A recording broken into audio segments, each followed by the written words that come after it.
Hello, and welcome to the History of Philosophy in India by Janardhan Ganari and Peter Adamson, brought to you with the support of the King's College London Philosophy Department and the LMU in Munich, online at www.historyofphilosophy.net. Today's episode, What You See is What You Get, Nyaya on Perception. As we've remarked before, good philosophers should always define their terms, and the authors of the foundational text of Nyaya were nothing if not good philosophers. So Gautama, in his Nyaya Sutra, does pause to explain key terms in his theory. This feature of the text was highlighted by Vatsyayana. Like other commentators, he wants to bring out the underlying logic and structure in the sutras, which at first glance may look like nothing more than a list of unconnected or vaguely connected aphorisms. So, he introduces a distinction between three kinds of remarks made by Gautama: naming sutras, which introduce a topic or concept for analysis; defining sutras, which offer a definition of the concept in question; and critical sutras, which examine and evaluate the adequacy of the proposed definition. Of course, if the Nyayikas were really good philosophers, they would also tell us what they mean by giving a definition. And guess what? They were really good philosophers. So they tell us that a sound definition provides some property that is coextensive with the concept to be defined. We should steer a middle course between overly narrow and overly wide definitions, showing that the proposed definition suffers from neither flaw is the purpose of the critical sutras. Take, for instance, their favorite example, the cow. We shouldn't define cow as something with a tawny color, because not all cows are tawny. Some are black and white. So this definition fails because of what is called undercoverage. We shouldn't overreact to this by randomly naming some broad property that will include all cows. If we say that a cow is something having horns, we will commit the opposite error of overcoverage, since of course other things have horns, like reindeer and the James Brown Band. A better definition would be, a cow is something with a dewlap, since all cows and only cows have a dewlap. That's the loose skin that hangs from the cow's neck. Notice that Nyaya is settling for a fairly modest achievement here. Their definition does not reveal the essence or nature of cows, but just gives us a reliable way of picking out cows from all other things. This is also what Gautama seeks to do with his definition of perception, pratyaksha. It comes early on in the Nyaya Sutra, and of course in one of the aphorisms that Vatsyayana designates as a defining sutra. Here it is. A perceptual experience is that which is produced from contact between sense faculty and object, is a non-verbal awareness, does not deviate or err from its object, and is definite in character. And you have to say this is pretty impressive. If you asked your friends over dinner what perception is, they'd probably say something like, seeing stuff. Gautama has clearly put more thought into it, giving us a group of features that must all be satisfied before we can say that an experience counts as a perception. He may have had polemical reasons for doing so. Gautama's historical influences are a matter of speculation, but it is reasonably certain that he's responding here to early Buddhist discussions of perception. Early Buddhists tended to view perception as a kind of direct sensory acquaintance with sensible data, like colors, sounds, and smells. That doesn't sound much more advanced than what your friends came up with at dinner, but as Buddhist skeptics like to point out, appearances can be deceiving. The Buddhists gave perception a special place in their worldview. Remember that for them, suffering is caused by attachment to false ideas and constructs of the mind, such as the idea of a permanent self, or of essences that would belong to everyday objects. Freedom from suffering means letting go of such attachments. This will leave us with nothing but simple perceptions, the remaining residue of mental life. This is why the Buddhist definition stresses the immediacy of our sense experiences. This is perception untainted by false theoretical postulates. For all its complexity, the Nyaya definition has a different, and in a way more humble objective. It just seeks to articulate our ordinary common sense notion of what constitutes a perceptual awareness. With this in mind, let's have a look at the 4 parts of Gautama's definition. The first is that there must be a direct sensory connection, or causal link, between the object of perception and the perceiver. This makes good sense in ordinary cases of perception, as when you see a cow in a field. But what about seeing something in a mirror, through binoculars, or through a video camera? We would normally call these cases of perceptual experience, but do they really bring us into contact with the sense object, or only with an image of the object? We might try to save the definition by allowing for indirect contact through images and other representations to account for the mediation of mirrors, binoculars, and so on, but it seems hard to believe that perceiving a representation of something is the same as perceiving that thing. Do I really see my sister when I look at a picture of her? And do you really hear her when I tell you what she said? It seems clear that Gautama has not said enough to explain this sort of connection involved in perception. But the commentators rise to the challenge. In his super commentary on Vatsyayana, Ujjotakara distinguishes 6 types of perceptual connection. First of all, there is direct conjunction, as between me and a pot when I see it on the stovetop. Second, there is perceiving something that inheres in an object, like my seeing the blue color of the pot. Third, there is what inheres in something that inheres, for instance, perceiving the universal property of blueness that resides in the pot's blue color. Fourth and fifth, I can also perceive that such properties and that such universals inhere in something. So this is the subtle difference between seeing the blue of the pot and seeing that the property blue or the universal blueness is present in the pot. Sixth and finally, there is the connection between an object and its absence, as when I see that there is no pot in the kitchen. Probably the giraffe took it when we threw her out after the last episode. Notice that for Ujjotakara, we perceive not just the objects themselves, but also their qualities, properties, and motions. This is crucial from the Nyaya point of view. Unlike the Buddhists, they want to insist that blueness is objectively out there in the world, and so I should be able to perceive it. But universal abstract blueness cannot make me see blue, or anything else for that matter. For that to happen, blueness must inhere in some particular object like the pot. My sense faculty is, as he puts it, directly conjoined with the object in which the universal inheres. Universals by their very nature are located in particulars, but I cannot see or hear them directly. I have to do so by perceiving the particulars in which they occur. While this is perhaps controversial, the most surprising and provocative kind of perception mentioned by Ujjotakara is the last one. He claims that I can perceive absences. This is part of a development within Nyaya. As the school evolves, they become increasingly known for their wholesale commitment to the reality of negative entities. Consider the classic cinematic study of not showing up, the movie Ferris Bueller's Day Off. When Ferris's teacher sweeps his gaze across a room, he doesn't just see an empty chair where Ferris would normally sit. He sees that Ferris Bueller is not there. That is, sees the absence of Ferris Bueller. But is this really plausible? If the teacher said, "I see that Ferris isn't here," wouldn't this just be a figure of speech? The later Buddhist Dhammakirti would say that in such a case we do not perceive absence, but rather make an inference from a lack of perception. The teacher implicitly makes a sort of deduction. He does not perceive Ferris Bueller. If Ferris were here, the teacher would see him, therefore Ferris is not here and is presumably skipping school. Again. Ujjotakara, however, is convinced that we really do sometimes perceive an absence. In fact, absences can inhere in objects just as colors do. The absence of Ferris is a qualifying property that resides in the chair where he normally sits. Already Gautama proposed an example that could help make this claim more plausible. Suppose I am told to get some cloths from a pile of fabric and to take the ones that are not marked. What I'm looking for is the absence of a mark on the cloth. When I see this absence, I know I should take the cloth.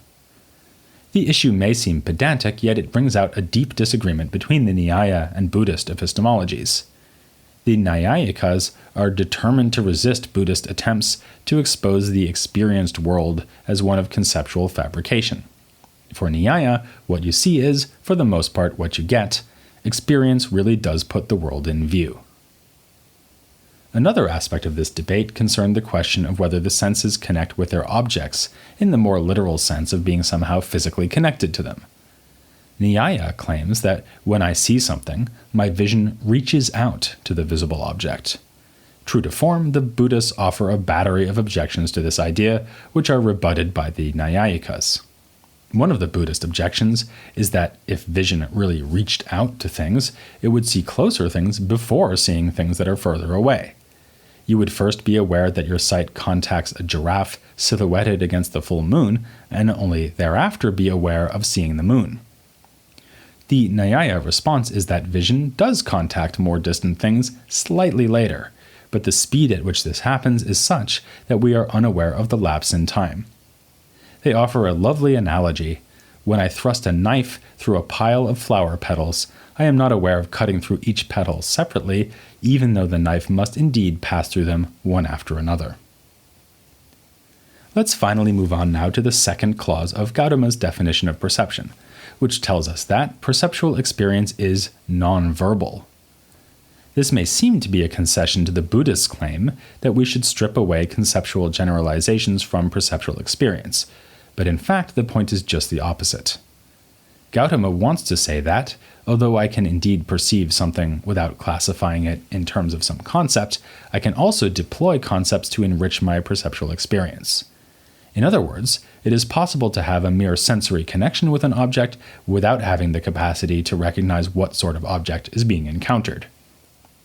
Your average ancient Indian would have been very familiar with cows, but entirely unfamiliar with giraffes. If you put a giraffe in front of an ancient Indian, she would be able to see it, but would have no concept or word for what she was seeing. The Buddhist account of perception makes it sound as if all perception were like this. Gautama disagrees. Such unvarnished encounters with the world are not even the typical case. Those of us lucky enough to have familiarity with giraffes can perceive them as giraffes, and perceive that a given object is a giraffe. Later Nyāyikas will call the first kind of perceiving conception-free, and the second one conception-loaded. The point of this part of Gautama's definition is thus to admit that conception-free perception is possible, but he certainly does not want to concede to the Buddhist that all perceptual experience is non-verbal or non-conceptual. His understanding of human experience is expansive, whereas the Buddhist's is reductive. The third clause of the definition is perhaps the most philosophically problematic. Gautama says that perception is non-deviating. He presumably includes this clause to distinguish genuine perceptual experience from illusions, hallucinations, and other types of perceptual error. A genuine perceptual experience must convey the truth of things. In a sense, this is just what we'd expect from Gautama, since he dignifies perception with the status of being a pramana, or means of knowing. And how could perception be a means of knowing if it were sometimes in error? Unfortunately, Gautama's claim seems bizarre. Surely we do frequently have erroneous episodes of perception. Of course, the Nyaya thinkers are aware of the problem, and worry about such illusions as seeing a piece of rope as a snake because it looks like a snake when coiled up in a corner. In this case, there is a sensory connection with an object, namely the rope. But we would not want to say that I perceive a snake, since thankfully there is no snake present. The whole point of perception is to provide us with knowledge of the world, and that is precisely what illusions fail to do. From this, Gautama concludes that illusions cannot be counted as instances of genuine perceptual experience. His stipulation that genuine perception is non-deviating, in other words, that it must convey knowledge, leads later Nyaya thinkers to develop a whole theory of cognitive error. In every perceptual experience, whether genuine or erroneous, there is something that is somehow in contact with the senses. In our example, this is the rope. Error occurs when I misapply a property to the thing in question. In this case, we wrongly apply the concept of a snake to the rope. Now, snakes are real, and so is the rope that I am in fact looking at. It's just that there is no snakehood present in the rope. A further advantage of this analysis is that it can explain our ability to, for instance, see that ice is cold or that a flower is fragrant. Our Nyaya commentators say that in a case like this, I am recalling features that I perceived previously. Once I touched ice and felt that it was cold, so now, when I encounter ice, I can just see that it has this feature without having to touch it. This is technically called presentation through revived memory. Cases like this can count as legitimate perceptions, with vision drawing on the deliverances of touch or smell by using memory. Of course, they can also give rise to illusions, like if I were to see glass as cold because it looks like ice. To explain all these phenomena, the Nyāyikas are presupposing a distinction we drew earlier between concept-laden and concept-free perception. Our earlier example contrasted seeing a giraffe as a giraffe rather than just as an inexplicable object taking up what we might, if we weren't afraid of frightening the giraffe, describe as the lion's share of our field of vision. Something similar happens in the illusion case. I am seeing the rope as a snake, when in fact it doesn't have the property of snakehood, and that difference is enough to undermine my right to say that I'm having a genuine perception. So, it is in the application of a concept that the possibility of error creeps in. The brute perception of the object itself is always immune to error. On this theory, there are no outright misidentifications in which you think you see one object but actually see another. There are only misdescriptions of the things that you see. This is because you are always at least having a brute concept-free perception of the object in front of you, whether you take it to be a rope or a snake. This Nyaya theory has its advantages, but it struggles to explain illusory cases where there is actually no object being perceived. Hallucinations would fall under this category, but also less deviant cases like seeing the blue sky. The problem here isn't that the sky isn't really blue, it's that we aren't seeing the sky at all. The blue we see is just light refracted from the sun. For Gautama's theory of perception to work in this case, there would have to be a real external object, the sky, which the viewer contacts with her senses and onto which she superimposes the concept of blueness. In cases like this, there is perception without any object that can be the bearer of any property, whether truly or falsely ascribed. Taking a cue from the snake he keeps seeing in the corner, the Nyāyika might try to slither out of this by saying that the perceiver superimposes the property of blueness onto empty space. In other words, empty space would be the perceptual object, but this does not look terribly plausible. Finally, let's have a look at the fourth of Gautama's conditions, that perceptual experience must be of definite character. According to Vatsyayana, Gautama has in mind here cases in which, although I am in sensory contact with a certain object, I cannot tell what sort of object it is. This would include the example we discussed last time, in which I see something at a distance and am uncertain whether it is a wooden post or a person. Let's suppose it is in fact a person. Can I then say that I am perceiving the person? Gautama says no. Genuine perceptual experiences must leave no room for doubt. The mere possibility that what I am seeing is a wooden post prevents me from having a real perception and prevents the experience from being a pramana, a source of knowledge. Again, this is consistent with Gautama's earlier claim that perception may be non-verbal or concept-free. That kind of rudimentary perceptual experience is not infected by doubt, since it involves seeing the object out there neither as a person, nor as a wooden post, nor as anything else. As we saw in our initial look at Nyaya, this is a tradition devoted to the art of debate as much as to the sources of knowledge. And debate is never far below the surface, even when Gautama is giving us what may look like a straightforward definition. His treatment of perception is directed against the Buddhists in ways brought out and made explicit by the commentators. At some places in the Nyaya Sutra, Gautama engages with opponents more openly, as when he considers a probably Buddhist argument to the effect that all our perceptual claims are really disguised inferences. When I look at an object, I never see the whole thing, but only the part that is facing me, the near surface of the body of a giraffe, say. So, when I say that I perceive the giraffe, what I really mean is that, having seen the part of the giraffe that is facing me, I infer that there is a whole giraffe. Again, this may seem like mere pedantry. It's not as if there are front halves of giraffes running around without whole giraffes connected to them. Besides, as Gautama points out, the argument seems to concede that I can perceive something without making an inference. I can perceive the part of the giraffe that is facing me. But, as with the giraffe, there is more going on here than meets the eye. Remember that Buddhists deny that whole entities exist. There are only collections of parts, a point made in that famous passage from the Milindapanya in which the Buddhist sage Nagasena argued that a whole chariot is really just a collection of parts. Ultimately, what the Buddhists are driving towards here is their conception of persons as mere collections of mental and physical processes, which they call skandhas. In this context, when Gautama insists that we do perceive a whole giraffe, just as common sense would have it, he is making a controversial philosophical thesis. And he has the metaphysics to back up that thesis. Just as a universal like blueness is present in a giraffe that has fallen into a very large pot of blue paint, so the whole giraffe is present in or inheres in each of the giraffe's parts. This means that we can perceive wholes in just the same way we perceive universals. We experience blue by perceiving the object that has blueness, and perceive a whole by perceiving whichever part makes itself available to our sense faculties. In this way, Gautama manages to fend off the Buddhist claim that all perception of objects involves inference. But this is, of course, not to say that Gautama underrates the role of inference in acquiring knowledge.